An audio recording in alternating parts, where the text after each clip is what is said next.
There's a country in South America where almost 1 in 5 people is Muslim. And it has nothing to do with the Middle East. Stay with me. The reason will surprise you. This is Suriname. Most people couldn't point to it on a map.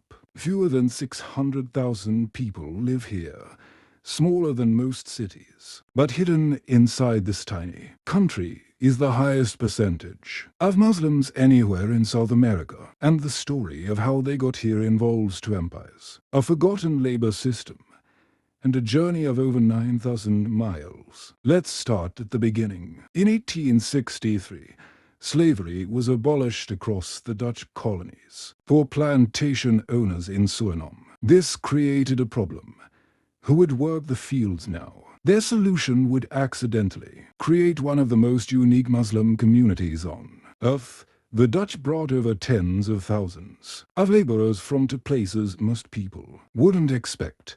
The island of Java, in modern-day Indonesia and British India. They were bound by contracts, promised a future, and shipped across oceans to a jungle they'd never seen. But here's what almost no history book mentions.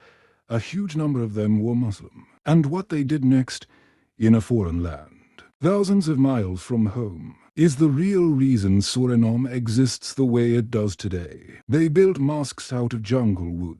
They prayed in Javanese and Urdu under Caribbean skies. And over 100 years, something happened that has never quite been replicated anywhere else in the world.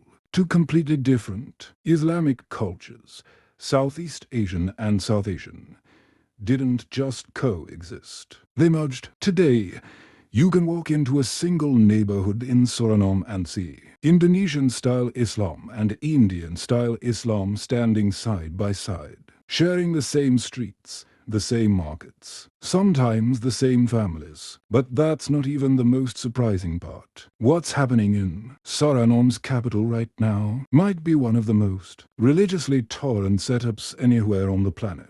And I'll show you exactly why in a second. Here it is.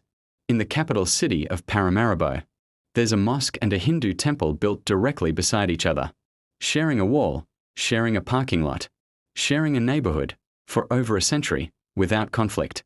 Try to think of anywhere else in the world where that happens. Muslim-owned shops sell halal roti next to Indonesian satay stalls. Eid celebrations fill the streets, with a mix of languages, and food that literally doesn't exist anywhere else on earth. Because this exact blend of cultures only happened once, in this one place. And for the younger generation growing up here right now, none of this feels unusual. It's just home. So here's the real question. If a country this small, this unknown, could quietly build one of the most diverse and peaceful Muslim communities on earth, what does that say about the hundreds of other stories like this we've never been told? Suriname isn't an exception. It's proof of how much of this history has simply been left out. If this is the first time you're hearing about Suriname's Muslims, you're not alone. That's exactly why this channel exists. Every episode of Muslim Atlas uncovers a hidden Muslim story like this one.